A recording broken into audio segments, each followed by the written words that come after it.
The British people have spoken, and the answer is we're out. The sun has risen on an independent United Kingdom. Brexit means Brexit. I've got my country back. Winston Churchill would be proud of us. There's hundreds of billions of dollars, thousands of laws that need to get sorted out.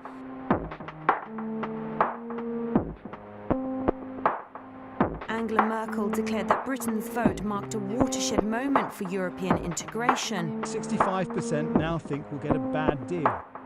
We need to deliver the benefits of leaving to the poorest in our nation. If we do not deliver frictionless trade, thousands of jobs will go.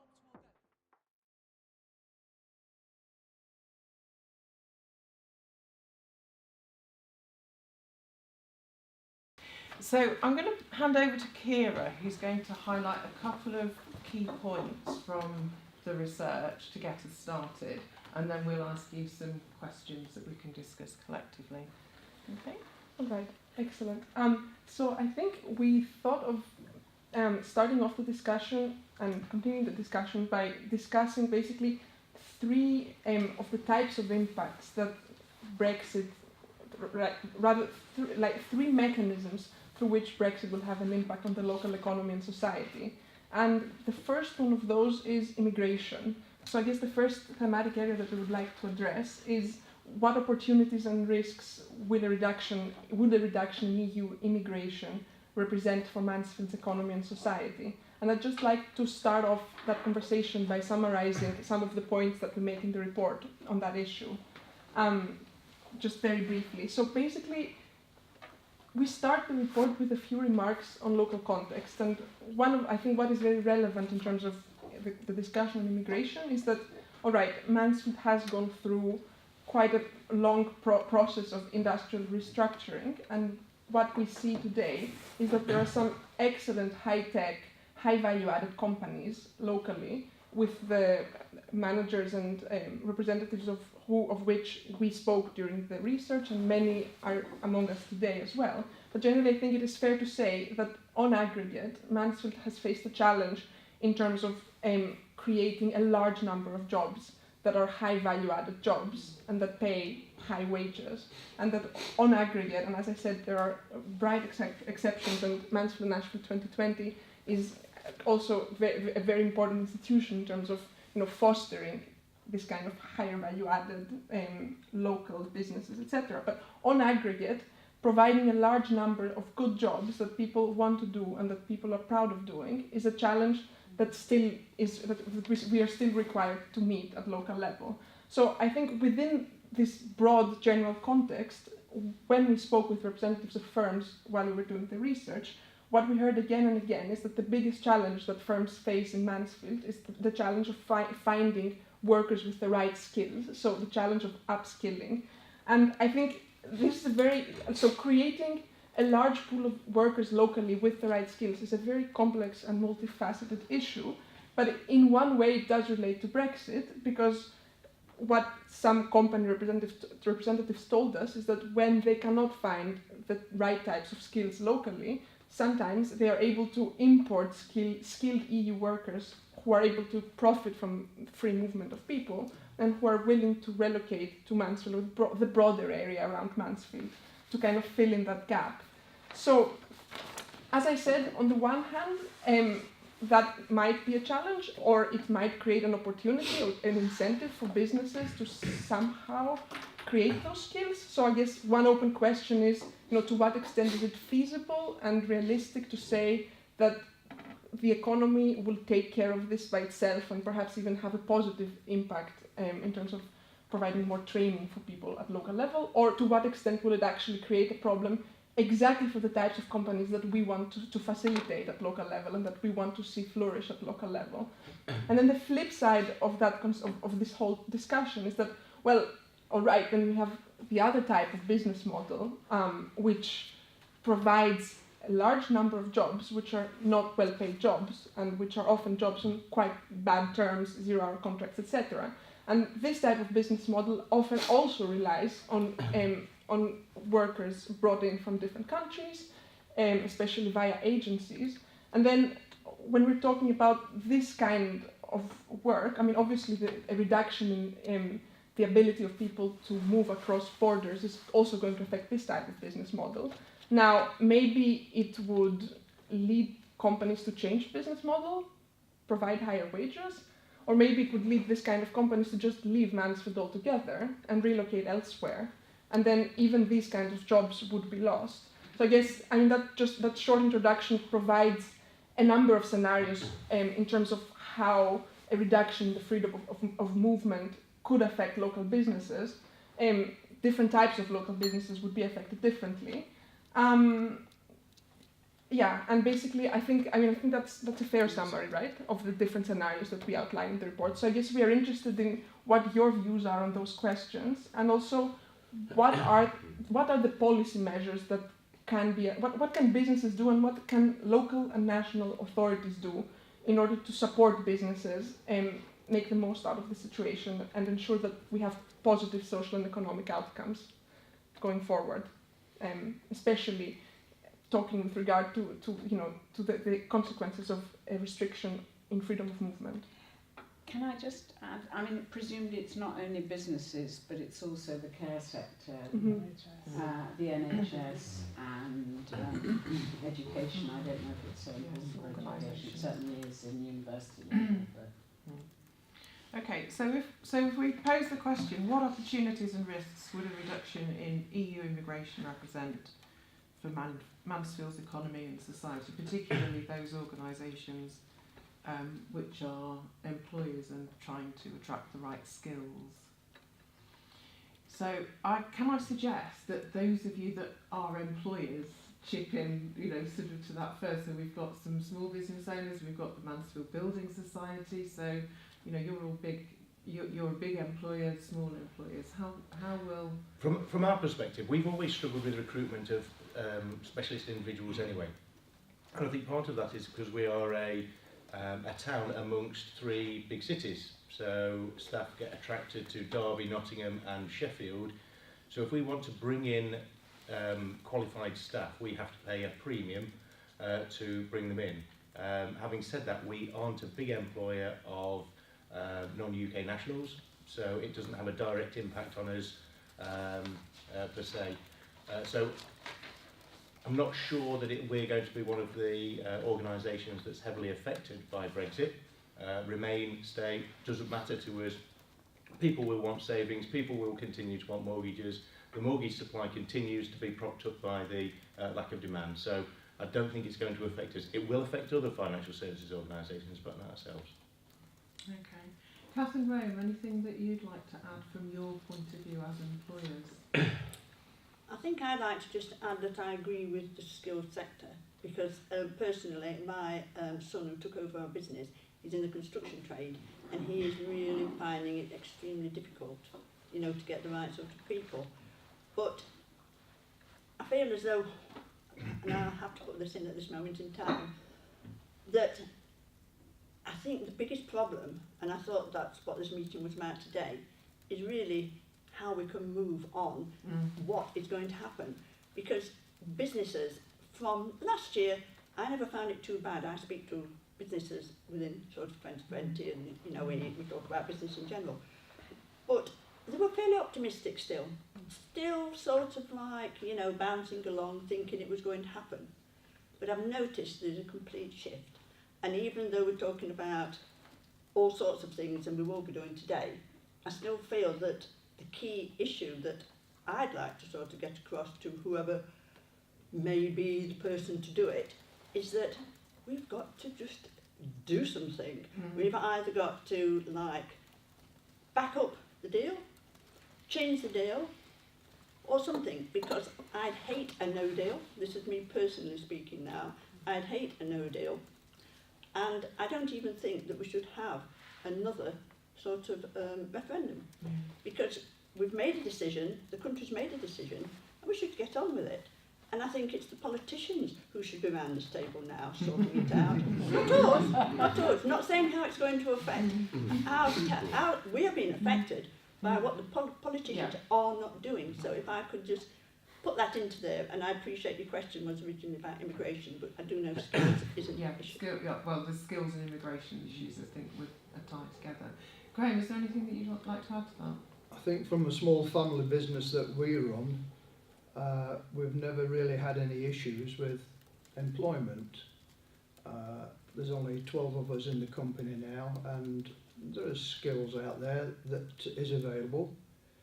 The issue I have sometimes is that the younger ones that we've tried in the past don't want to work because it's too easy to go on the dole, or whatever they call it now, get paid out by the state rather than going to work.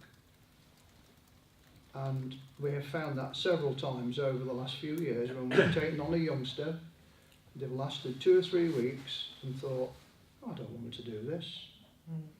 And sometimes they just don't turn up.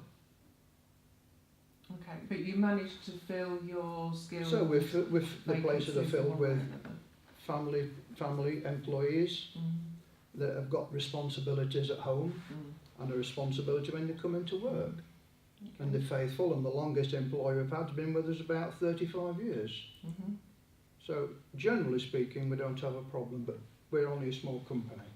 We're not highly skilled like some of the businesses in the town. We're moderately skilled with what we do, and we do the job right. Okay. Alex, do you find with your businesses that there are issues about? I suppose I'm thinking from a more of a macro level, but for me, immigration is a red herring in all of this. If I look at Mansfield, and I think of Mansfield, and I went to Brunts in Mansfield. I'm Mansfield born and bred originally. We've still, the economy and job opportunities still haven't recovered from losing textiles, losing the pits, and regardless of immigration or not, that has pervaded for decades. And what we really need to do, we need to attract industry here, and actually people, and I think people's frustrations with that have, people always look to blame something, and it's so easy to blame things like immigration on that, but that has, immigration's got absolutely nothing to do with the sheer fact that we lost our industry, this country, and fair dues, this is my view, we've become very London-centric almost as a nation, and that north-south divide does exist, and I think this is part of a much bigger problem, of which it's just a red herring for me, immigration in all of this. Okay, I'm just going to go to Helena, sort of particularly on the skills agenda, and then we'll open the floor for everybody else. Yeah, I'll speak up for the youngsters. I work with them every day, so I do. Of course, no. But yes, I think schools have had to respond, not necessarily to Brexit, but to the situation that Mansfield's in. I absolutely agree with you, with everybody that's spoken actually. We need to be responding, and we need to be focusing skills on what's around in the market locally. So, for example, we as a school, we do engineering because we know that there's so many engineering firms within 5 miles of our school. We need to be responding and actively making sure that our children leave and are able to access the job market. That's been a shift, I think, in the last 5 years or so, and the government the government have really responded in terms of actually looking at vocational courses and not being quite so sniffy about that anymore. That's really important for Mansfield. We all just focus on university.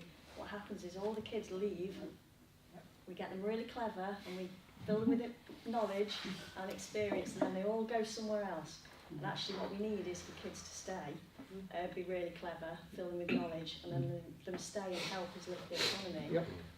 So vocational courses are really, really important, and I think we've got to throw our weight behind that. And we, speaking from education perspective, we need businesses to help us to do that. Yeah. Okay, thank you. So anybody else would like to come back on the topic of skills and immigration? Sonia? Yeah, I thought that Alex and Helena's points were really, really useful there, because I tend to agree. I think that, we had that massive decline in industry. Nothing has come back that's got any sort of permanence to replace it. There are lots and lots of bits and bobs, but nothing of that sort of magnitude. But my other concern is as well that lots of young people who do get qualified, whatever those qualifications are, if there isn't enough employment there, enough options, say you go and work for one company and you're now really skilled at what that company does, but when you fancy change or you decide you want to, there is not another option down the road. So then people do look to Sheffield, do look to Nottingham.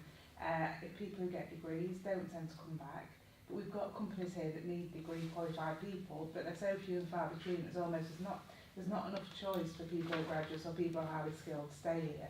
So we've also, it's got to go both ways, I think. If people do get skilled up and do get educated, at the end of that, there's got to be enough options for Mansfield to be a desirable place to want to be. Because at the moment, most people do, after a while, actually go, actually, if I'm going to be pragmatic, this isn't the place that I'm going to have those choices at the moment. I think we've really got to address both sides of that. Yeah.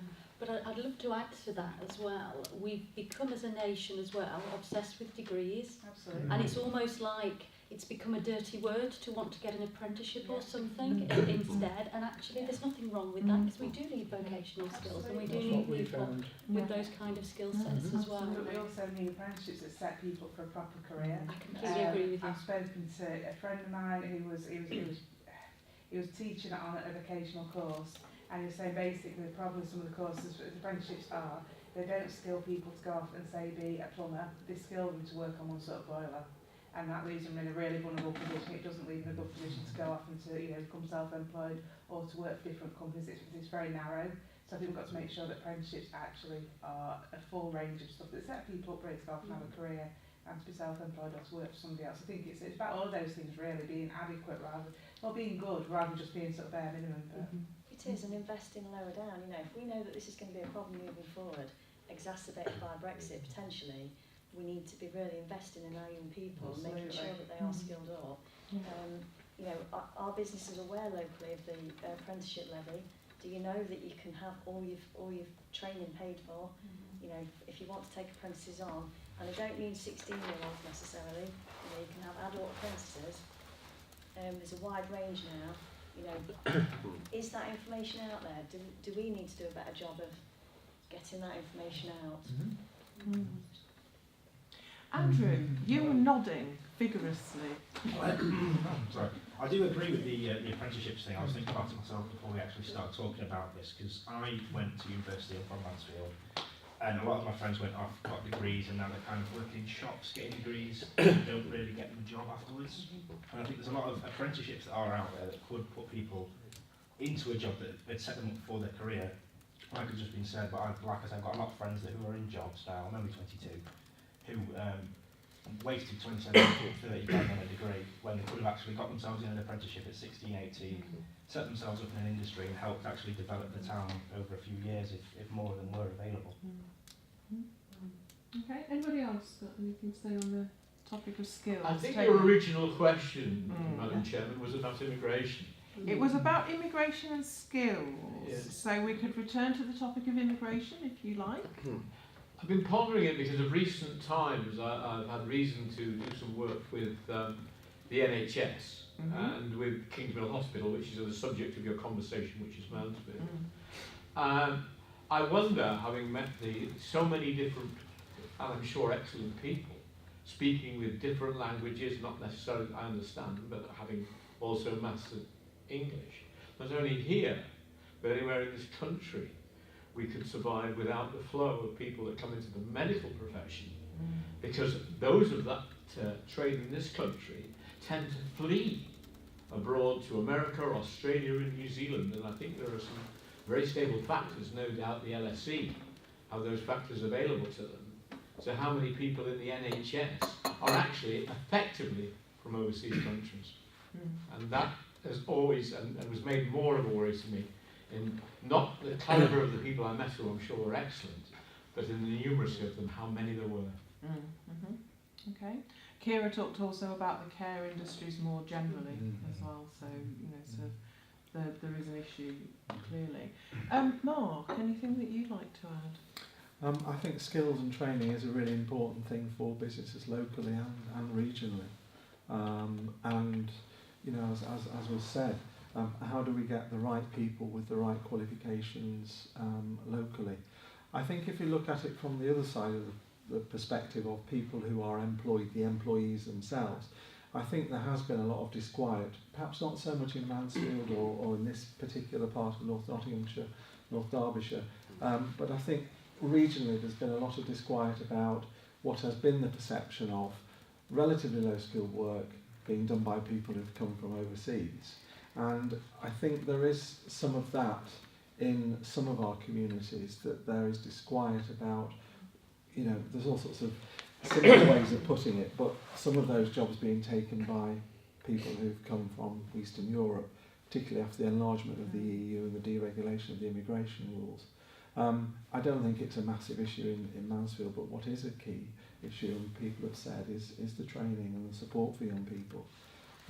Whenever you meet young people, I mean, I hear what Graham says, but you know, lots of young people really want to do a good job, and it's just getting the right people into the right places, isn't it? And support for them and challenging them. I mean, you've got to run a business, so you can't be sort of supporting them in how they could be better supported as an employee or as an apprentice, but it's that kind of support that needs to be there as well. Mm-hmm. To support you in supporting the apprentices. Can I just add on to the skills that we're talking about? Because one of the problems we've found is that, and this is not blaming the schools, by the way, is that it's the social skills as well that the children seem to be lacking. The fact of meeting up with people, getting into business, talking on the telephone, being polite, doing all the things that businesses do expect of them.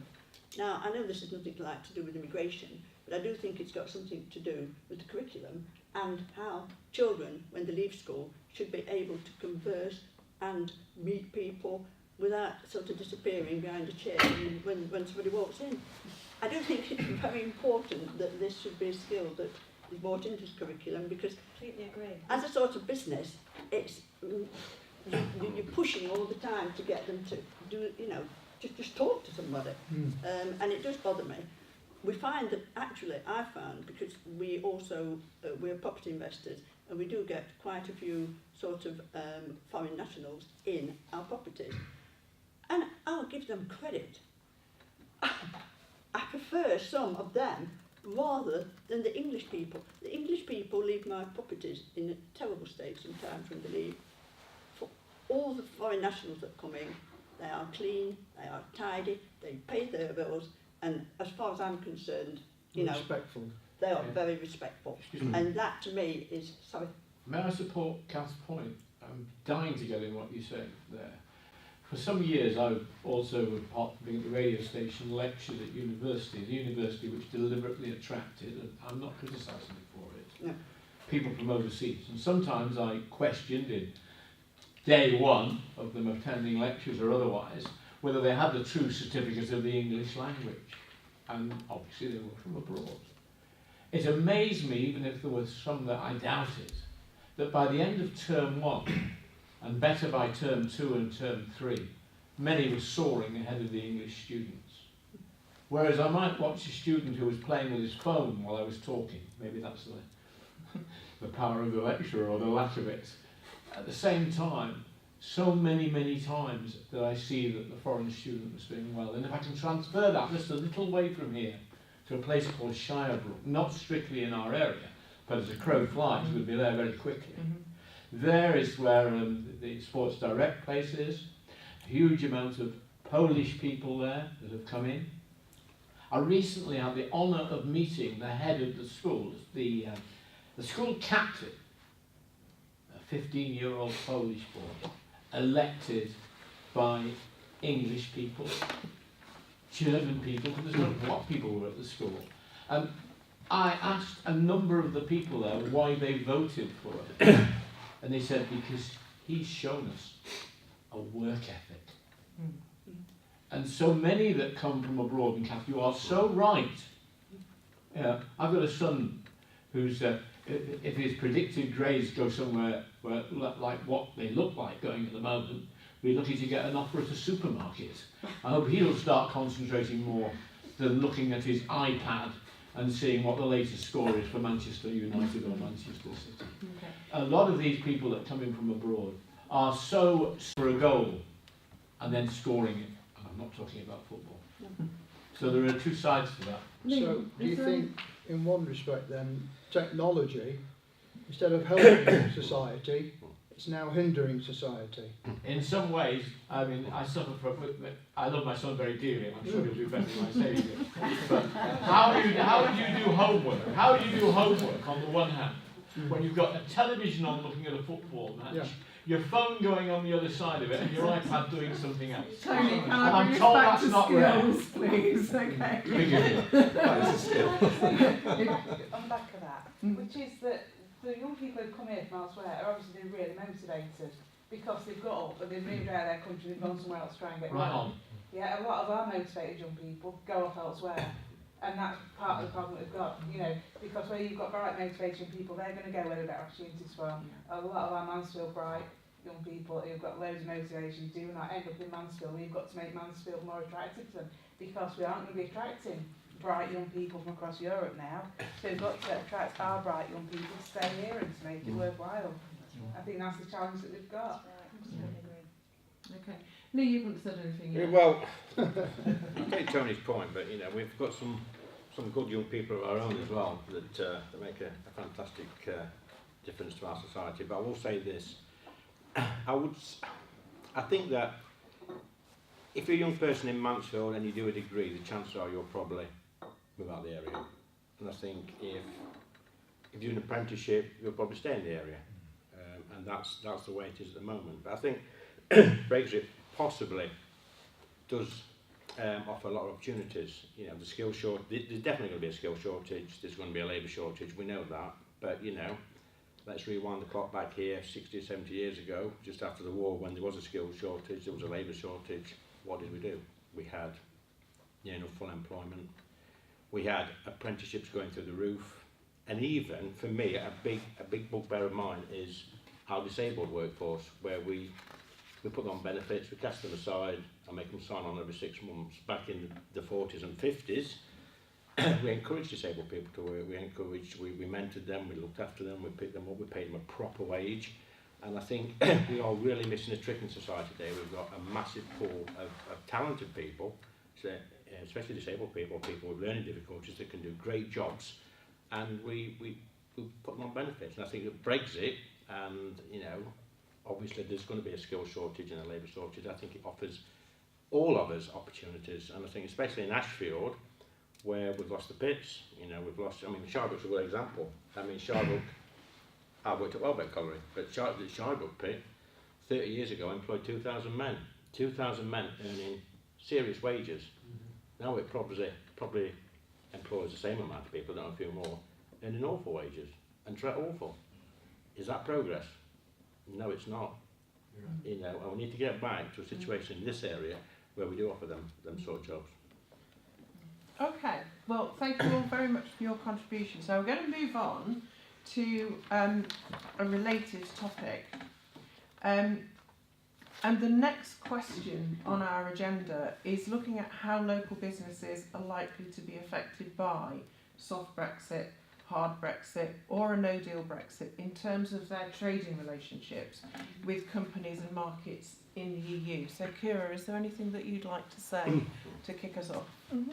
So I'd like to say a couple of things on trading relationships, but I'd also just like to make a closing remark on the previous section, because I was really glad with the direction that the conversation took, because I think the view in the end that we also express in the report is precisely the view that Alex expressed at the start, which is that actually fixing the problem in the end is not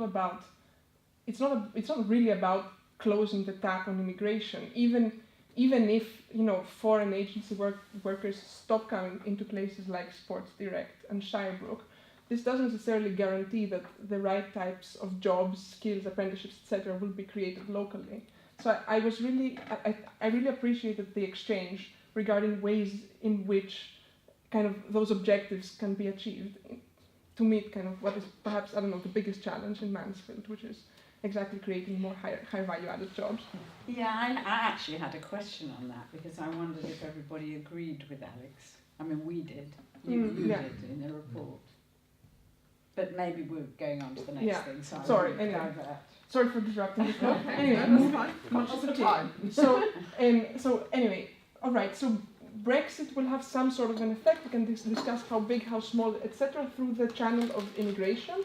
But it will also have an effect through the channel of what it will do to companies' trading relationships with Europe, whether it is through their supply chains or their markets in Europe. So basically, another issue that we explore in the report is what are the likely impacts of the reduction in trade that will come after Brexit? And of course, the size of that reduction depends also on the type of deal that will be reached or that will not be reached. What we do in the report is summarize a few quantitative impact assessments on the issue. And there are two sets of impact assessments that we summarize. One of them is produced at the University of Birmingham, one is produced at the LSE. And just to mention here indicatively that according to the LSE impact assessment, what would happen if there was a soft Brexit? We would be looking at something like a reduction in gross value added of goods and services produced in Mansfield of the order of magnitude of about 1.2%, which would be 2.2% in the case of a hard Brexit scenario. Both of those figures are very close to the national average. And I think it's also worth mentioning that in that study, London is actually predicted to be hit more hardly, so 1.9 and 4.3% respectively under a soft and a hard Brexit scenario. But that doesn't. But the impact in Mansfield is also predicted to be negative, just not as negative. On the other hand, when we did the fieldwork for the project and we spoke with members of businesses and representatives of businesses, we didn't detect such a large concern about this issue. I think this was. And I think one of the reasons for that was that actually many of the people that we spoke with didn't really think that trade would really go down with the EU. After all, trade is a mutually beneficial economic relationship among two parties. And so people felt that it's in their interest as much as it is in ours to continue trading with each other and not to have to go through kind of those negative economic consequences that would come with a decline in trade. So I think kind of these considerations, give rise to the following questions. And I take a point that was voiced earlier. I don't remember. I think it was by Kath, that maybe this is changing. Maybe this climate of cautious optimism is actually changing now because we did those conversations last May. But anyway, is it possible to make predictions about the effects of Brexit on the volume of trade? Like, do we think that trade is going to decline? And how do we know?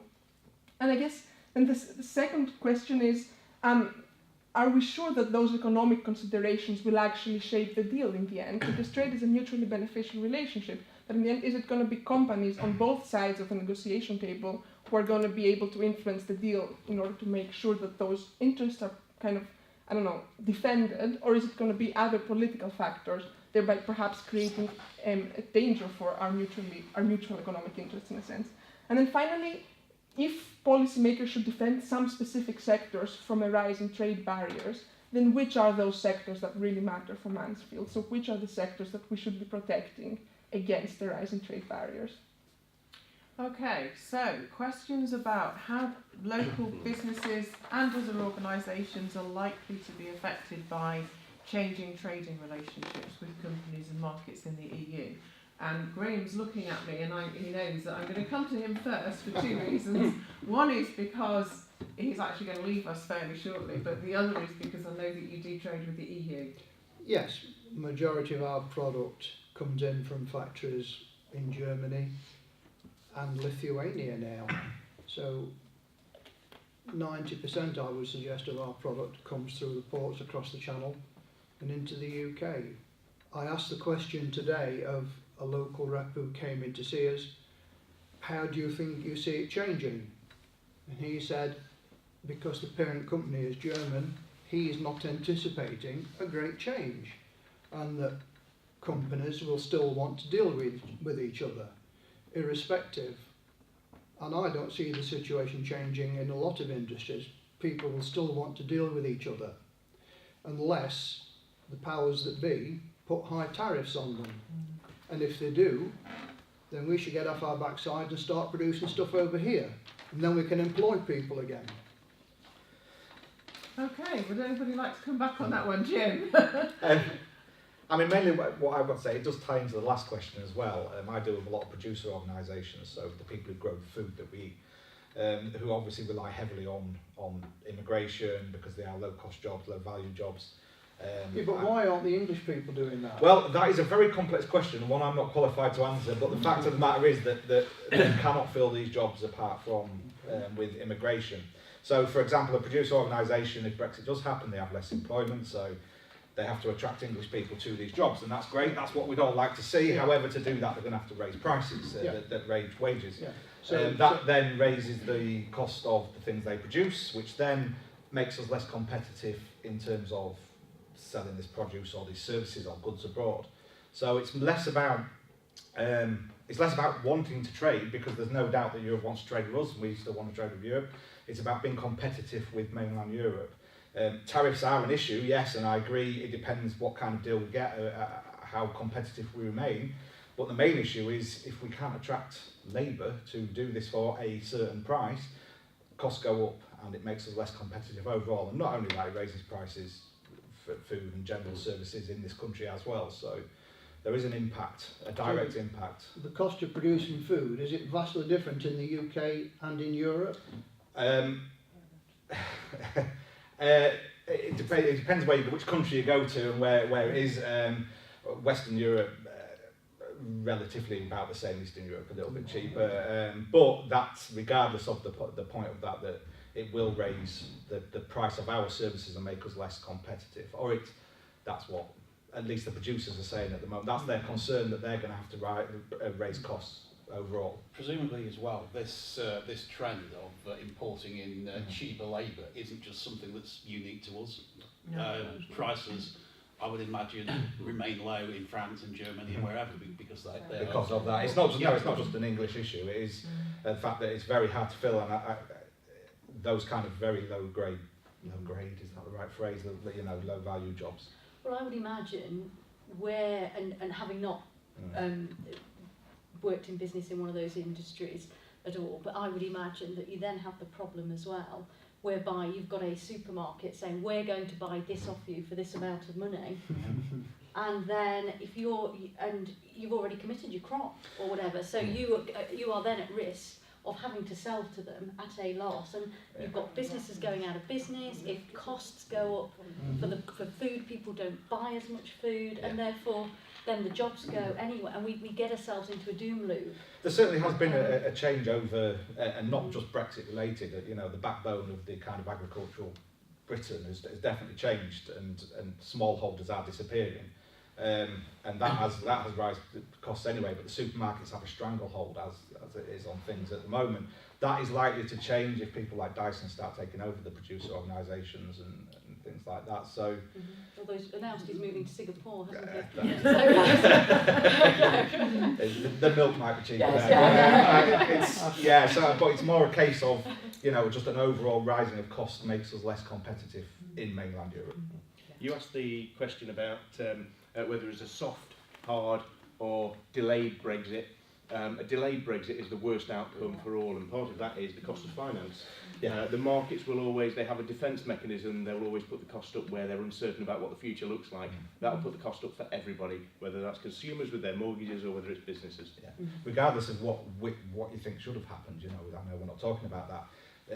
There needs to be some kind of decision, shortly, one way or another. We need to resolve it because the uncertainty is killing. Well, that's just the point that Kath made earlier, isn't it? So, Kath and Lee, would you like to come in on? Yeah, it's interesting for me this, because we spoke about lack of labour for working on farms and fruit picking and vegetable picking. And you know what? When I left school many years ago, a lot of my friends went to university, and they used to work in the fields. Picking fruit, picking vegetables in Lincolnshire and Kent and places like that. And actually, it was quite difficult to get a job to do that because there was a waiting list, because it was decent money, and the support they had at the time financially wasn't as great. Obviously, a lot came from families who didn't have a lot of money, and I think we've sort of missed something somewhere where we had that work ethic in young people who went to university and worked in the summer, worked in the holidays to get a bit of money so they could buy the books or study. I'm not saying it's a bad thing to get more financial support, but I just think we've sort of lost something along the way. Don't you think those people came from parents that had gone through the war? Possibly, yeah. And that would make a difference. Yeah. Because you've got parents that have got that vision of what the war was and what they suffered, and that was transferred to those children of the 50s and the 60s. And I know this for certain because all my friends who went, I didn't go, my friends went and they all worked at their jobs. But my son, he went to university, and when he wasn't studying, which wasn't very often, he would be lucky to drag him away from his Xbox. But I think we've lost that. People coming out of university 20, 30 years ago having got a degree, but having worked hard for 3 or 4 years as well. And I think, you know, maybe Brexit does offer that again somewhere along the line. Yeah. Okay. I think partially, Sorry, I think the issue with that is that, you know, society has just moved on significantly too far to retrace those steps. And you know, with the agricultural industry, with Sports Direct in particular, you know, I mean, Sports Direct is here because it was a huge plot of cheap land that the government didn't want to take any ownership of. It was turned over to the corruptions of big business. It was placed here largely because there was large unemployment, there was, you know, a huge number of people who were unskilled. And the reason it ended up largely full of Poles and Lithuanians, I think, is because the local people wouldn't take the work. The contract, you know, I did the first real investigative work into Sports Direct about 4 years ago, when I think it all blew up when a migrant worker gave birth in the toilets there on New Year's Day or something like that, and all of a sudden the eyes of the world were on Sports Direct. And I don't think, as the local people, we actually realised then, you know, how bad conditions were in there. What I worry about in terms of Sports Direct actually is whether it will stay at all. And this sort of goes back to the previous points as well, you know, because obviously, you know, it's in Mike Ashley's interest to have that cheap lump of land, to have that you know, pot of migrant workers who he can underpay, he can, you know, keep on 0-hour contracts. And, you know, would we be getting, you know, businesses like that picking themselves up and taking themselves to mainland Europe? Maybe where you could make it a training centre and actually provide somewhere for our kids to go that's really positive, that could develop them. You know, he's got ample opportunity to make something really great out of that. It's motivational, It's isn't it? a blight almost, that is. Yeah. But there are other issues there, aren't there, which are all about things being really, really cheap, you know. I mean, just said how cheap food is. It's a real problem, you know. I mean, I read a while ago from Press on Radio that if food prices have gone up in line with the house price since the Second World War, a battery chicken now, you know, chicken for your Sunday dinner, would cost you about £52, right? House price have rocketed, food price are rocketed, and that causes a real problem with low wages. You know, Sports Direct, again, you know, of course people like Mark Ashley are really in favour of free movement of people because it lets them import cheap labour and exploit, you know, poor kids from elsewhere, really, rather. You know, and I think Lee said earlier, you know, when he left school, he could go and do this work and it was good pay. But that's not the reality now. You know, and, you know, the companies who've got gang masters who've taken, you know, immigrants to places to work for an absolute pittance, you know, and that's that exploitation, really. And I think one of my concerns as well is that what's not been addressed is people export, because we have got Mansfield-based businesses that export. And I've been talking to one today in preparation, so I want to get a bit of an idea about what he thought about it, you know. And he says, you know, we could live with a soft Brexit, but a no deal will be a significant problem and could jeopardise up to a third of our current sales. Now, they're a local business that employs 50 people. And so I think we've got to be, you know, but their big issue as well is about CE marking.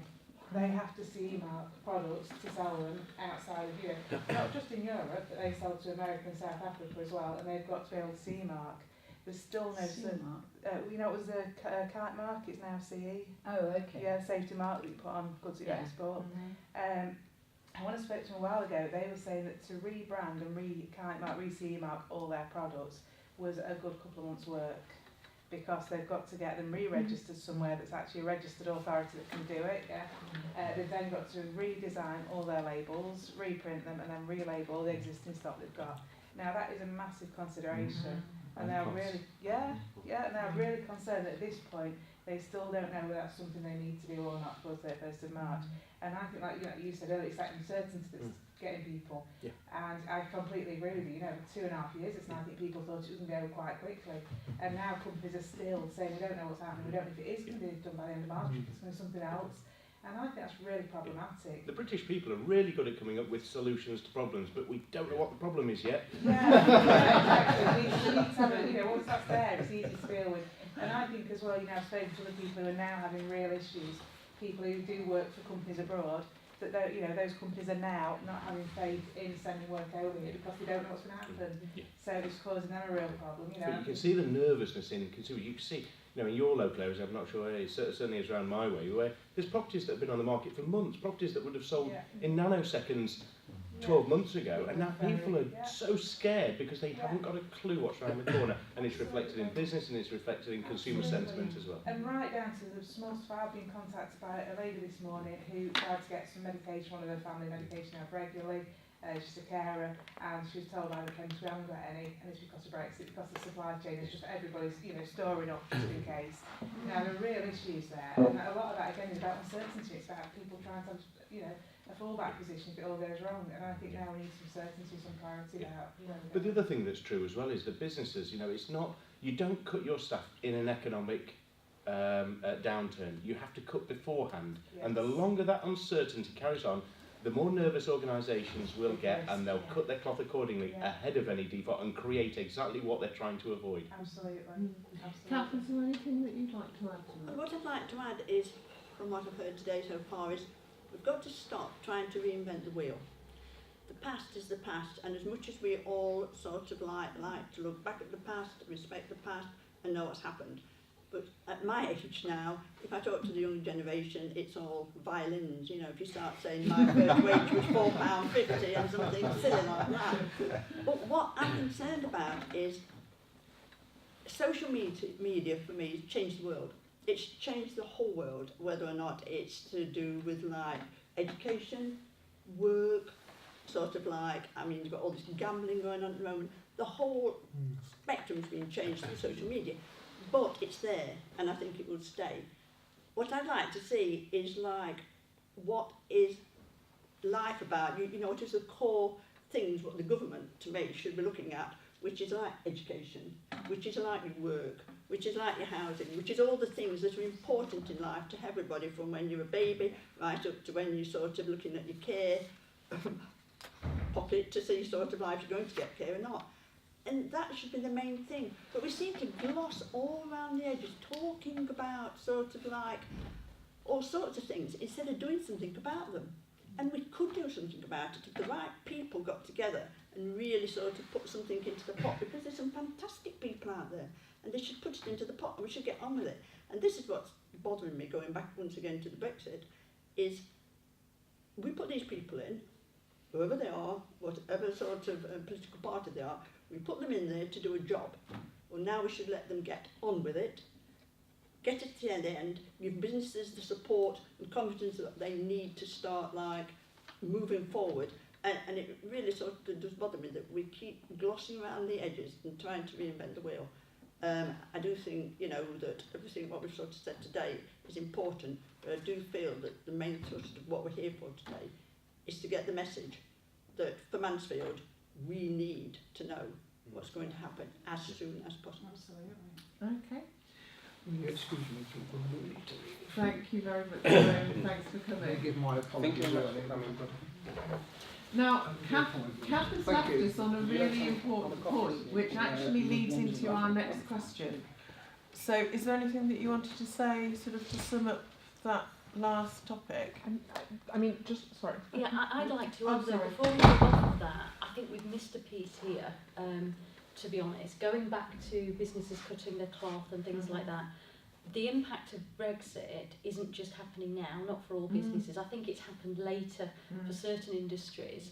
But if I look at Musto as an example, Brexit started to hit us from when we started talking about it. So you're talking 32 million turnover international business.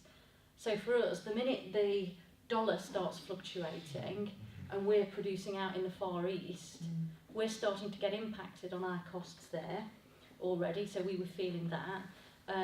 We have even though we ran our own stores in the UK and a couple of European countries, largely we worked with a distribution model in countries like, I don't know why, I suppose I'm using past tense because I've sold a business, but you know, we use a distribution model for countries like Germany, the Netherlands, etc. Well, the distributors start going, well, we don't know what's going to happen, and we think you're all bonkers doing it, and we're not going to buy as much. So all of a sudden, that impact happened even before we had the vote, and then the minute we have the vote, that uncertainty then continues on, and even in the retail stores in the UK. So I think retail got hit first, because footfall's down, because then people go, well, you know, I'm worried about what's going to happen, can I afford to do this? Wages have stayed flat across the private sector for a length of time now, so people don't buy, and of course that impacts footfall. So, you know, I think we're starting to feel the bite of it more now, but actually this has been something that's been brewing, and like you say, companies have been cutting their cloth, absolutely. So I just wanted to make sure we'd not miss that point as well, that this is, you know, this is something that's been biting deeper and deeper for a while. Hence the reason as well, we need to get on with it.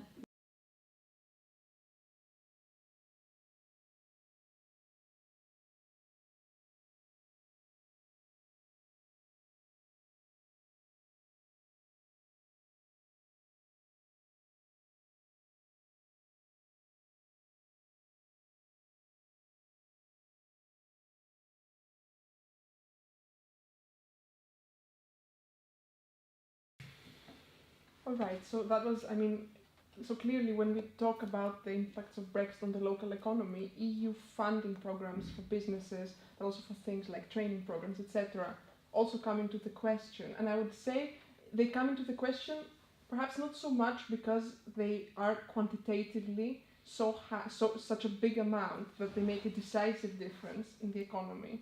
But I think what talking with local stakeholders, what kind of we got out of this kind of issue is that qualitatively the types of businesses and the types of programs that the EU supports are actually quite important socioeconomically in terms of, you know, addressing precisely the issues that we have identified as being important issues in order, you know, for Mansfield's future to kind of break away from, you know, this business model of employing to get skills, etc. So for all the things that we talked about at the start of our conversation, EU funding programs have a positive influence, it seems, even if it's not a make or break impact. So I guess, I don't know, some examples include, okay, so funding for local small businesses, and also, I mean, Jim has been very helpful in terms of, you know, talking a bit more to us about the leader programs, but we also talked with the D2 and 2 local enterprise partnership, which manages EU, okay, Lynn has much more experience in terms of, you know, in the management of also quantitatively bigger EU funding programs, etc. So, all right, we're talking about funding for local businesses, funding for high-tech businesses at local level for their research and development, and we have a very specific example of that in the report, funding for independent stores in the town centres, regeneration projects, nature parks, training programs, startup support programs. So we have examples of all these kinds of projects being run with EU funds. And so that's the one thing. And then the second thing is that the governance, there's something specific about the governance of EU funded programs, which is not usually replicated in development programs funded by the national government. And this is kind of, okay, maybe one thing is the involvement of local stakeholders in the planning and implementation of policy. And then the second thing is the ability to plan in the medium term, because these are multi-annual programs. Basically, the EU programs provide a pot of money that is regionally specific, and it's not given on a competitive basis at the national level every time. It's something that local authorities can plan with because it's very predictable and it's multi-annual programs. And so it funds, and it also funds the kind of things that I think perhaps this discussion is kind of also steering towards kind of a conclusion that they're useful things to fund. So I guess these considerations give, again, rise to a set of questions. So will EU funding be replaced by comparable funding programs for local development by the UK government? Is this something that kind of, you know, political leaders in Mansfield are making sure to drive, you know, this point across the government and the national government? And are those programs going to look similar in terms of having a set regional allocation of funds for places like Mansfield?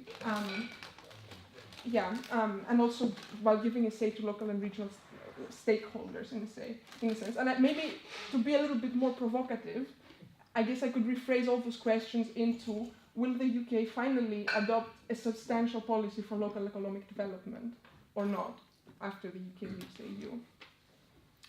Okay, so there could be some challenging questions there. So the overall question is, will the loss of European funding programmes have an effect on local businesses. And I'd also like to throw in a question that we were going to ask a little bit later on, but I think it's very relevant. What should local and national governments do to support their efforts? So if we can bring those two together, and I'm coming to Jim first. There's a surprise, yeah. Yeah, that's quite a big question. It's an undergraduate essay.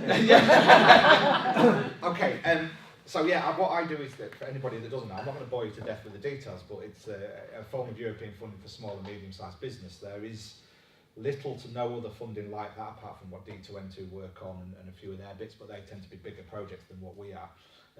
When Business Link, if anybody remembers the glory that was Business Link, went, it was everything was supposed to be taken up by a team of kind of volunteers who would mentor people through, and the European funding was to work alongside that to help businesses expand. What we do, and I think as Kira said, is we're not make or break for a lot of areas. You know, it's not something that my entire not my programme, but all of rural funding equals 3.4 billion, but the vast amount of that goes to farms. The rest comes filtering down to us, and the entire leader programme across the country is only about 130 million. Of my part of that, over the past kind of 8 years, we've had 4 million. So it's not a massive amount, but what it will do is the government kind of realised that in the rural areas there was a lot of small businesses that needed help to expand. So we're a small drop in the ocean. However, to the people and the businesses that we do support, we are vital, and we can help a business expand and go on from there with a, you know, just quite a small investment of usually around about £20,000. Is there anything else like this out there at the moment? No. The reports we're seeing from central government at the moment, are we likely to be replaced with anything in the next 5 years? Quite unlikely. Due to uncertainty over Brexit and the fact we've just had a 6-month extension, various other bits and pieces, there is other funds still available. D2N2's funds have just been extended. We have now spent up, so we're closed, but that's the only reason. We do still have time left. It's not going to be replaced with anything that we can see on the local level. Skills is becoming more important to the local authorities. You will see skills officers in both. Bassett are after one now. Notts County Council have employed one and have had for several months. So it is something that they're taking seriously in terms of employment in a regional area. But in terms of funding programmes and things, no, it's not something that we're going to see replaced. They seem to be concentrating on inward investment, big infrastructure, trying to keep the country ticking over just in case everything, you know, fingers crossed, doesn't go wrong. But if it does, they'll deal with that. So at the moment, that's their issue. We don't know because of uncertainty whether we will be replaced, and I'm not seeing any particular movement from local authorities to replace it with their own limited funds or anything that may come down from central government at the moment. Am I right in thinking, deal or no deal, end of March, European funding will grind to a halt? Technically, yes. Central government have said that they will bankroll certain funds of it, so even if all of a sudden Europe at that point said no more funds, they would then continue to pay contracted projects and various other things that they are contracted to. I've just got this thought in my mind that when you go back to the financial crisis, so there's limited supply of finance, well, we could end up with a scenario where we've got not European funding, the banks will look after themselves. So when you look back to NatWest RBS and Lloyds Banking Group, the only reason they pushed money into the economy because they were propped up financially by the government through various lending schemes and targets. So you end up with a scenario which is a double whammy. You've lost European funding and the banks retract a lot of the lending to small business. My issue isn't a lack of businesses that want to apply now. I didn't know if after the Brexit vote happened that it would dry up because people are uncertain. In fact, the recession was the worst point for 6 months. At one point, we didn't even have one application. Now I've got so many, I could fund the project twice over. So it's not a case of small businesses are scared of the expansion.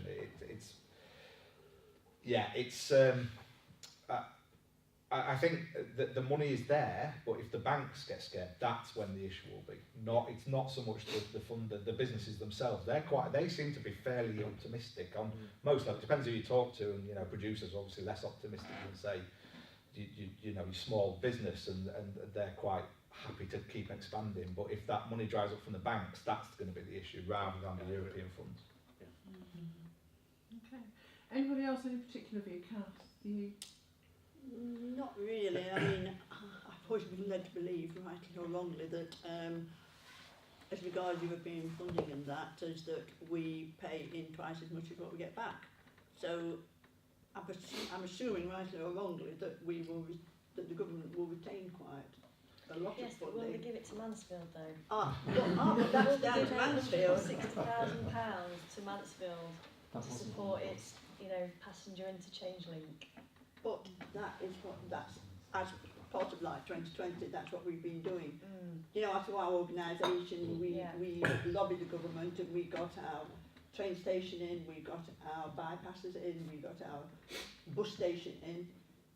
People have got to be more proactive. People have got to sort of go out there and shout and be heard. It's no good just sitting here assuming that somebody's going to drop a big pot of money on the table, because it will not happen. But there's far-reaching consequences. So we talked about the skills gap earlier on, and we talked about education, and that being an area where we really need to invest in to push Mansfield forward.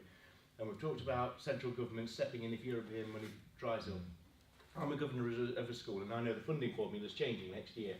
And we start looking at, we've run with a surplus for many, many years. We're going to be heading towards a deficit unless something changes. So that money that central government is going to step in to help support and prop up where European funding has gone out, it's also going to have to fill a gap that's left in the education sector. I don't get it. The maths just don't add up for me.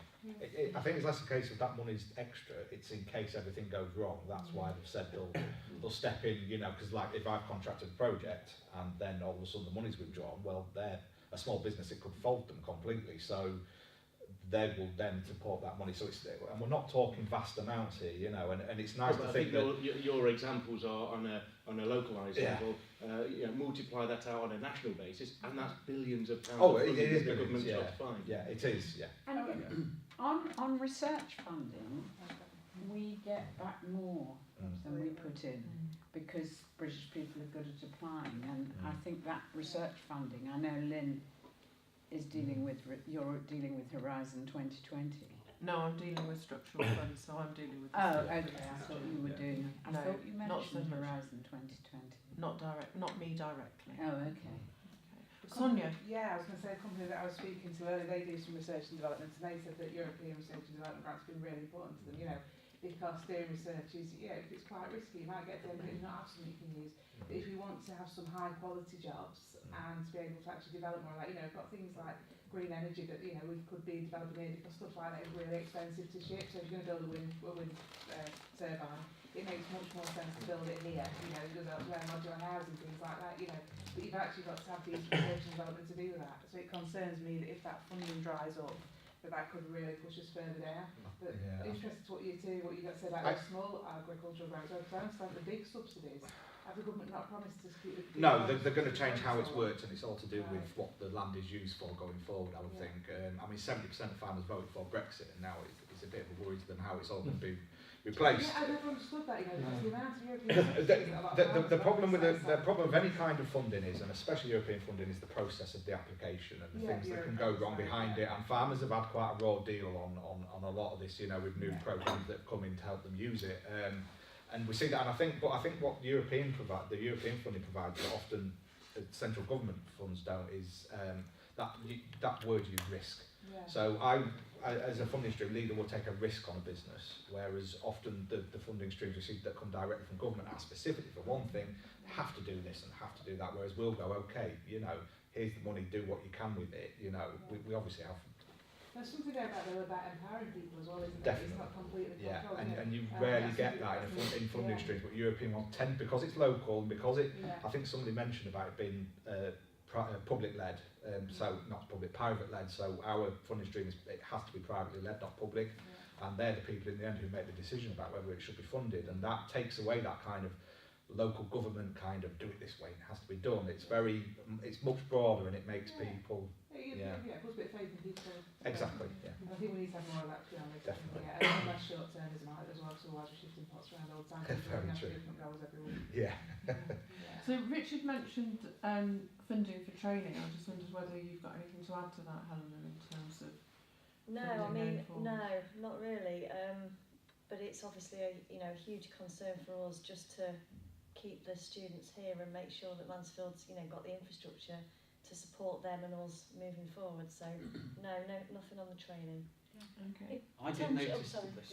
I did just doing a bit of research before I came today, and I did just quickly click on the West Nottinghamshire College website, and I was quite interested to see that they are part funded by the EU at the moment. So we seem to have a situation where we need to train more skilled young people, and one of the key providers potentially of that could be losing its a portion of its funding. Yeah, whilst it's in a precarious position with various other issues as well. Yeah. Mark, anything from your perspective? Well, I do think it is.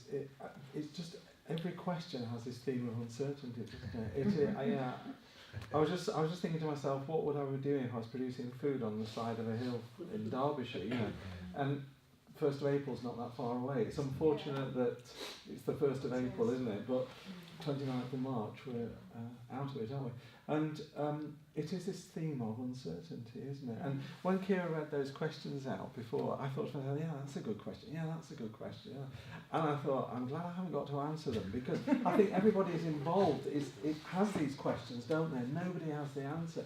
And even politicians that are in the country have these questions, and everyone's got a different answer. But when you come forward with an answer, there's another question that comes out of your answer to one aspect. So it's just this general uncertainty, and I think I can say that business, I think one thing I can say about business is it's frightened about the prospect of the 29th of March coming so soon with so many questions in the air. I think it's very, very worrying. And I'm not, everybody's saying that, aren't they? I'm just only repeating what you've all said, but it is concerning, isn't it? It is very concerning. The uncertainty is very concerning. Lee, I'm sorry to do this to you, but What's that sounds like that sounds like an intro. Well, yeah, I think everybody's concerned really, but I think there's concerns, but I think it's going to offer a lot of opportunities as well. One door's going to close, another's going to open, and I will say this, that I still think this is the best country in the world to live in, and I think it will be post-Brexit. I wouldn't want to live anywhere else. And it's not politicians that's made this country great, it's business owners. In the past, it's them that drove innovation, probably people like Alex here, which run their own business, people like Kath here, and I think we've still got some great business people in this country, some great entrepreneurs. We're world leaders in research and development, we know that. I don't think anybody's going to turn their back on us, let alone our own government.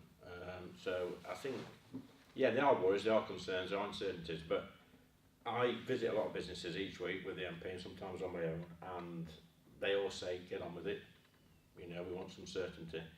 And funnily enough, I went to one a few weeks back. There's a small business in Mansfield, employs 50 people.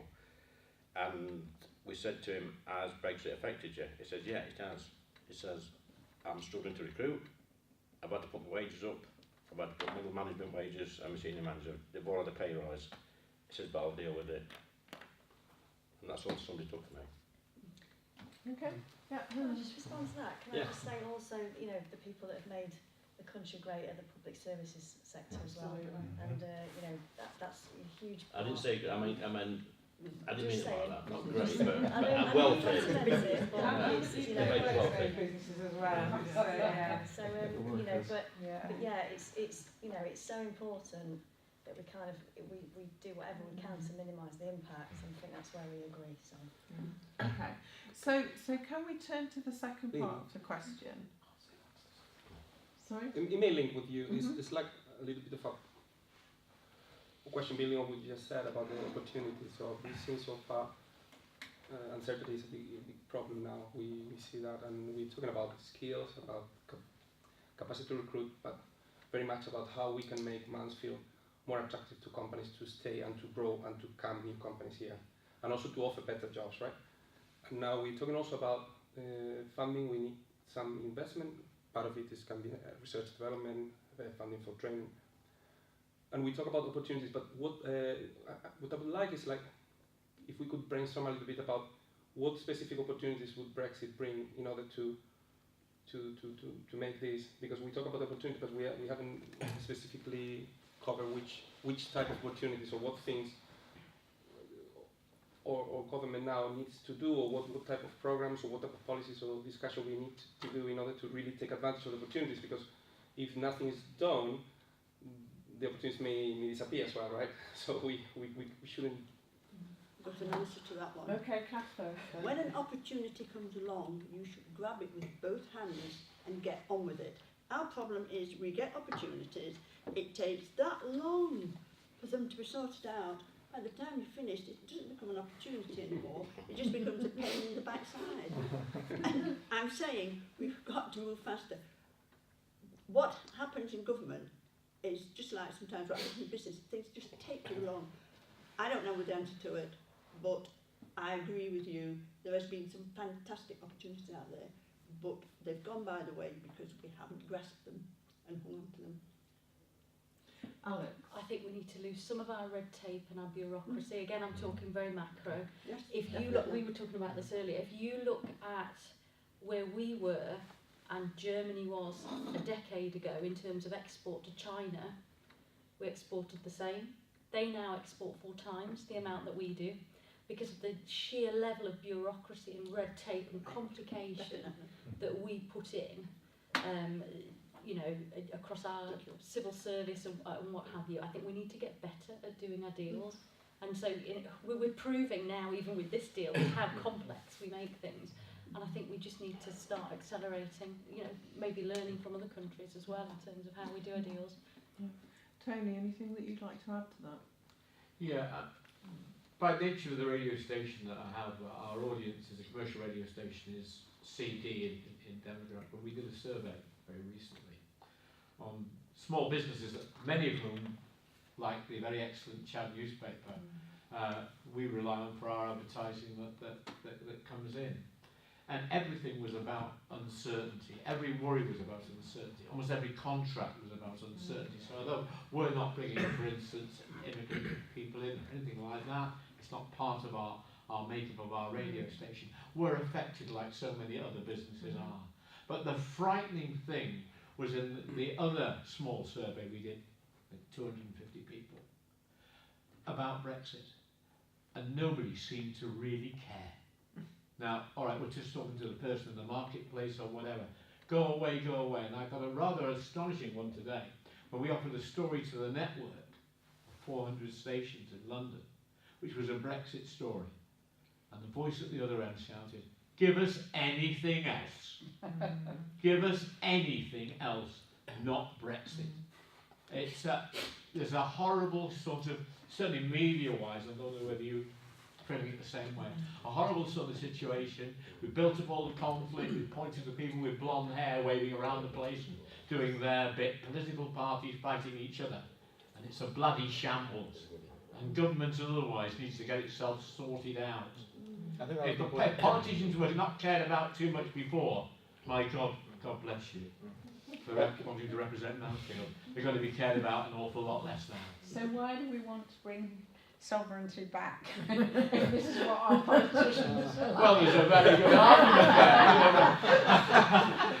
Well, talk about the fellow who was driving to Norfolk. We may have a point on that.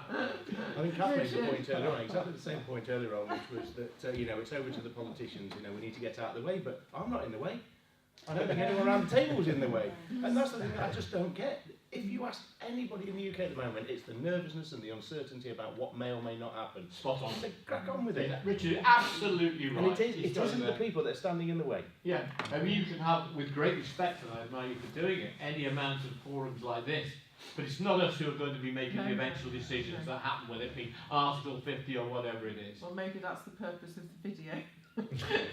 Well, we've got a short time left, but in that short time, we are heading towards chaos, one way or the other, and a far bigger chaos than perhaps some people actually realise. I agree. But isn't that the thing tonight, is that the uncertainty that there is, it's sort of gathering fast momentum because we're heading towards the 29th of March.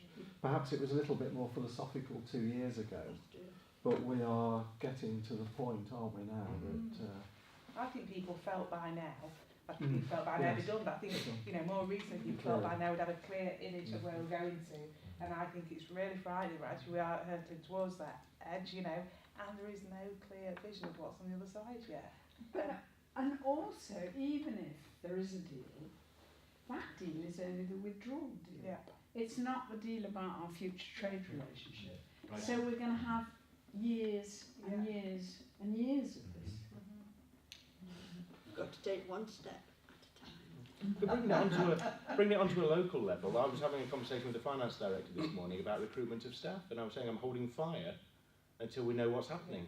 I don't want to be holding additional cost in the business, given the fact that I do not know what's around the corner. And that's what's frightening, isn't it? Because if that's happening everywhere, that's a real concern. I mean, Jim, is there any sign of optimism among your clients? Come on, Jim. I speak for a very broad area, so you need to bear that in mind. As I say, I deal a lot with the agricultural side, but I'm more kind of small business. The agricultural side of slightly tempered of what the optimism was. 70% of them, as I say, voted to leave, and that's been tempered slightly. I tend to deal with the small and medium business other than that. Are we talking in terms of funding now, or just in general? In general. In general, yeah. There is I mean, obviously I'm slightly biased. The EU pay my wages, so you can obviously see which side I'm falling on. Even I want to just get it over and done with, whichever way it falls. And businesses are doing, and we're just reiterating what everybody said before. People just want to get on with it. Some people are more optimistic than others. I spoke to a project we funded the other day who was a very staunch Remainer and has now flipped to the other side. I've also spoken to people who've gone the other way. Yeah. So it depends who you speak to on what day and what the business is. Anybody who exports still tends to be less optimistic. So anybody who exports or deals with Europe directly is less optimistic. 90%, that people tend to be. Honestly, it depends who you speak to on what day and what they do, and everybody's just waiting now. So. Okay. And does anybody have any views on what local and national governments should be doing to support efforts from April onwards? How can we fill that space? It's massively complicated, but what you actually need is to be going through every piece of EU funding that Mansfield currently receives, analysing what it does, and getting some sort of clarification on where that's going to come from in the future. Yeah. I know in the video, Ben said, well, the money will be replaced with government funds. Well, we don't know that, and I don't think he knows that. And then when it's not the government anymore, and if there's any change in government, what happens then?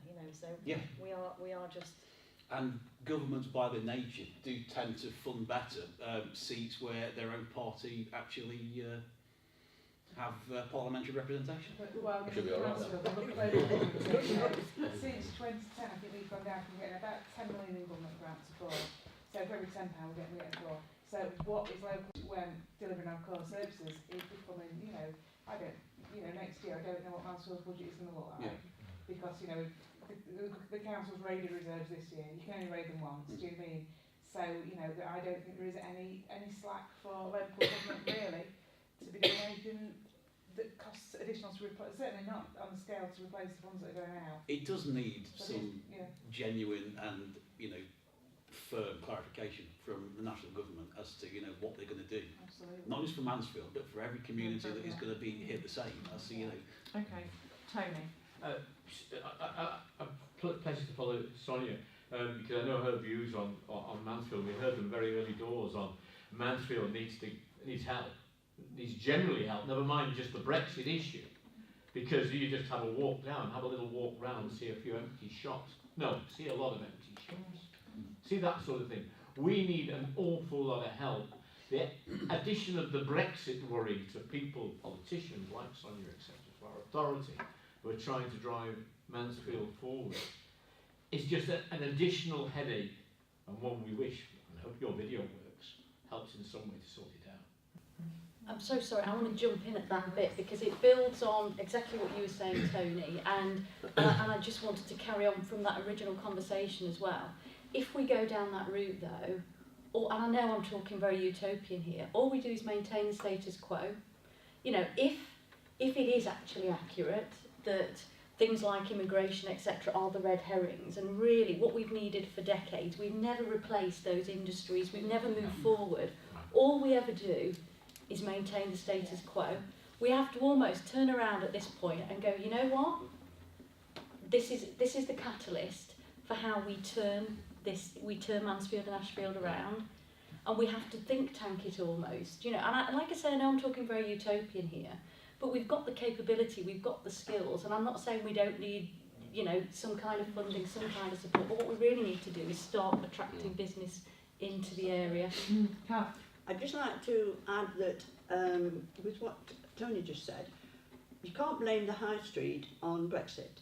The high street is being caused by the internet and everything going online, and that will continue and could even get worse.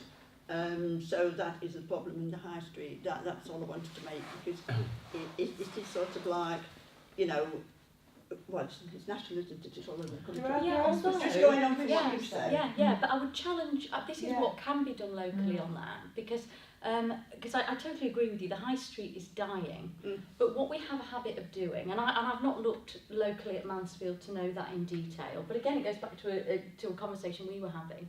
You're talking properties potentially owned by councils up and down the country that are sat empty and falling into dilapidation because they go, oh, you know, people can't afford the rents. Well, what we could do to rejuvenate the high street is go, well, we'll take a financial hit, but they can pay to upgrade that real estate, and we actively do things to rejuvenate the high street, and we actually turn around as councils and go, well, we'll make this much instead of this much, but actually making this much is better than making nothing. That's the investment we need, but the council sold off most of its properties.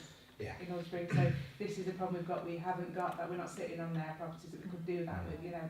But also, I think we need to be a bit careful. There's a bit of a red herring now about the internet as well, because I think there's some specific local issues. Because you know the decline of the market in Mansfield has been significant, you know, and really dramatic. And we are told it's the internet. But you go to Ashton-under-Lyne, similar demographic to Mansfield, 10 miles out of Manchester, 15 miles out of Manchester City Centre, thriving market. You go to Bury in the northwest, thriving market. And I spoke to the market manager at Ashton-under-Lyne some time ago when Mansfield's market was being revamped last time, and there are specific things they've done there. We need to sometimes look at what people are doing in other places that have worked, you know, because this isn't all about Brexit, it's not all about the internet, it's not all about factors that are beyond our control. Some of it is about how we actually work at a local level and the sort of vision that we have about where we go, and some of that is within our control, some of it isn't. I think it's important to sort of delineate which is which. Absolutely. Helena, can I continue? Well, on to that, because I think this vision for Mansfield, I think it's such a powerful concept. You know, if we did invest in our young people, that's who I'm here to represent, I guess. You know, free transport for 16 plus to 20-year-olds would make a huge difference for, you know, their mobility and their ability to get to jobs, and you know, it would expand opportunities for our local businesses. Local businesses coming into schools and opening up that apprenticeship route. You know, this is stuff that we can do. You know, I don't like Brexit. I wish it had never happened, but you know, it is happening, and I think we need to look at taking it as an opportunity and looking at making the best of it. And if it's the impetus that we need to get it moving, then I suppose we've just got to do that. Make the most of it. Lee, is there anything that you'd like to comment on? I'll just touch on what Sonia said actually about the decline of our town centre and in Mansfield and in Ashfield really, and I think that is something locally we should take charge of and not blame it on anybody else, you know. Yeah, there is a bit of the internet where we all complain about the local pub shutting and we sit at home drinking at home all night. We complain about the shops closing, yet we go on Amazon and Google. So it's our fault really.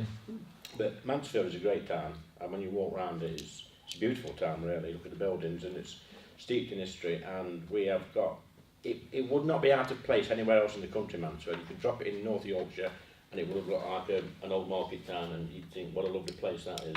And that's for us locally to make Mansfield a better place and be a bit more savvy, a bit smarter in how we do things, and hopefully that will happen.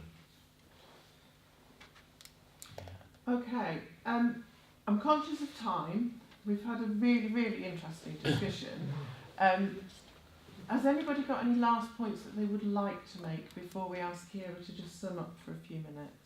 The only thing I'd like to add, I think, is that I think where Mansfield struggles to some extent is because, for my mind, you know, its road infrastructure really isn't great. I live in just north of Derby, actually. And my morning commute when I was driving to the Chad every day was at least an hour. You know, it's a long way off the motorway. Its rail network isn't fit for purpose. It needs the capacity, or to be given the capacity to allow more people in, not just from Mansfield. We've got a great location, but getting in and out, so now Yeah. working massively, it could be an hour and a quarter to get to QMC. Yeah, I know. And I think, you know, until that issue is solved, and that is an issue that can be solved by national government, Absolutely. then, you know, we are, as a town, firefighting. Okay. We'll need to see what we can do until that's fixed. Yeah. Public transport as well, I'd say, Yeah. really. I'm sorry guys, I'm going to have to get off. Yeah, okay. Anybody else got any last points before we What close interests down? me, and obviously we can't discuss it tonight, but just following on from what Alex said and what Hannah said, and use the phrase vision for Mansfield, for me what is interesting is what were the catalysts to make that happen? What is the organisation? How could it be made? How could it be developed? What would it comprise of? Are there structures there at the moment that could do it or not? You know, that sort of arena in which we could make that vision for Mansfield, you know, a reality. There was a project in Hartlepool, and different stakeholders got around the table, including education, local council, businesses, and looked at the Hartlepool Promise and what they could offer. I think that businesses could sign up to something like a Mansfield Promise, and that might mean that they commit to taking on young apprentices or going into schools once a year and actually talking to the kids and doing mock interviews and things that it's gold for us. We find it so difficult to get businesses in.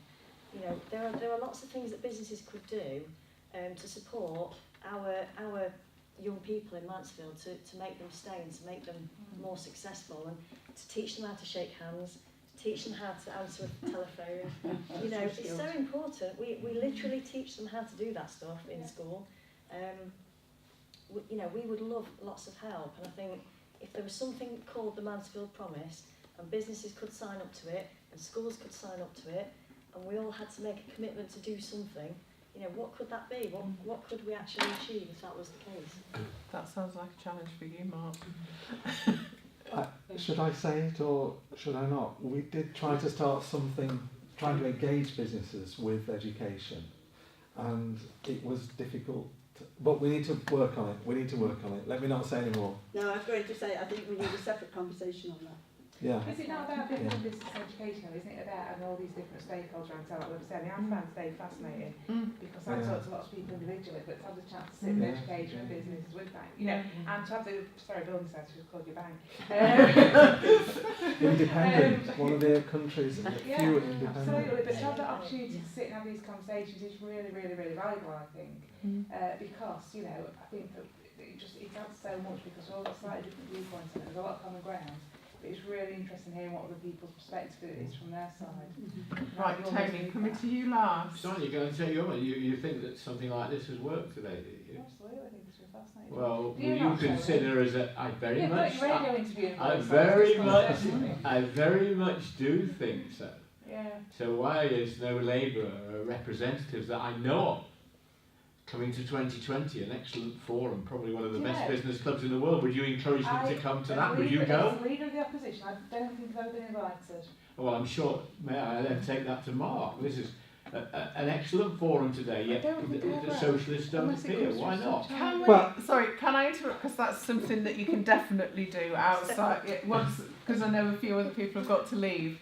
But you can carry on that conversation. I'm supposed to left half an hour ago. It's been so I interesting. know. Well, I'm like you actually. I'm sitting here thinking perhaps we should be doing this once a month. But anyway, there you go. I'm going to hand over to Kira to sum up a few last points because I know that some of you need to go and we've kept you a long time. So very briefly, thank you very much. I think what I have taken out of this conversation, I'm going to listen to it again and be meticulous about all the points you have raised. But first of all, has been that we need to focus on what the issue really is, not on red herrings. Brexit is going to provide opportunities, but it's not going to provide magic solutions to any of the long-standing problems of Mansfield. And in order to provide such long-term solutions and to break away from the current path and the status quo, we need to think very seriously how to do that, and that has nothing to do with Brexit. I think Mansfield has somehow done a great job in terms of attracting attention at the moment, and I think this creates a situation where there is a real opportunity for local stakeholders to make their problems heard at national level and actually get attention. Because Mansfield has gotten so much media attention and so much attention from academic institutions as well recently. And I think that's, in addition to Brexit, another source of opportunity to actually, make use of it for local stakeholders, local political representatives. Secondly, we've heard very loud and clear that uncertainty is bad for businesses in the town. And I think we've heard quite clearly that we want a solution as quickly as possible, and any delay in having a solution is problematic for the local economy. And finally, nevertheless, there are some stakes here. So Mansfield does have an interest in how the deal will look like in the end. There are some issues that we need to make sure kind of are covered by the final deal, and those issues are specific EU funding programs, which are at least kind of trying to help us move in the right direction in terms of economic development. Some issues relating to trade are important as well, so not having tariffs against the products that local companies are exporting is going to be important. So these are the three kind of takeaways that I have written down. But as I said, that has been incredibly fruitful, and we're going to go back and make sure we do justice to the conversation. Okay. Can I just say to the young lady, I think you've done a very good job with what you've been doing. And it's nice to hear how involved you've been on this subject, and that study what she's working on. Yeah, absolutely. So I'd like to close, and that doesn't mean that you all have to leave. You can hang around for a little bit longer, I think, and follow up on some conversations. But I'd like to close by thanking Mary, Kira, and Jose for actually provoking the discussion. I think sort of you may have opened a can of worms, or maybe sort of you've done something that actually could take some change forward. And particularly thank Mark as well for organising everybody, because I think we wouldn't be sitting here without you. Thank you. So thank you very much. You for doing a brilliant chairing job. Thank you. But thank you very much. It's been a great contribution from everybody, I think. So I hope you found it useful too in your various different personal ways. And thank you particularly to Sam. And do let us know if you think it's a good idea to continue this discussions, because we were thinking in a way the whole point of our project was to be an iterative project that we keep reflecting on and changing and talking over time. So if you would be interested, that would help us a lot in trying to create some kind of longer term It'd be interesting to have this discussion in 6 months' time, wouldn't it? Yeah. See where we are if we're... Yeah. Exactly. But we might want to do discussions with other stakeholders in Mansfield and something similar, but with a different mix of people. I couldn't just ask, will our message get down to government? I think that's a question for Mary. Well, we'll certainly do our best. I mean, both Kira and I will write things and we'll put it in newspapers and that would be very good. But we've also some media representation and we've some political representation, so the messages could go out in various different ways. But it's just a business message, it's not political. No, absolutely. It's a general, whatever politics are, it affects everybody. Yes, absolutely. It's about people, it's about power, it's about money, it's about people.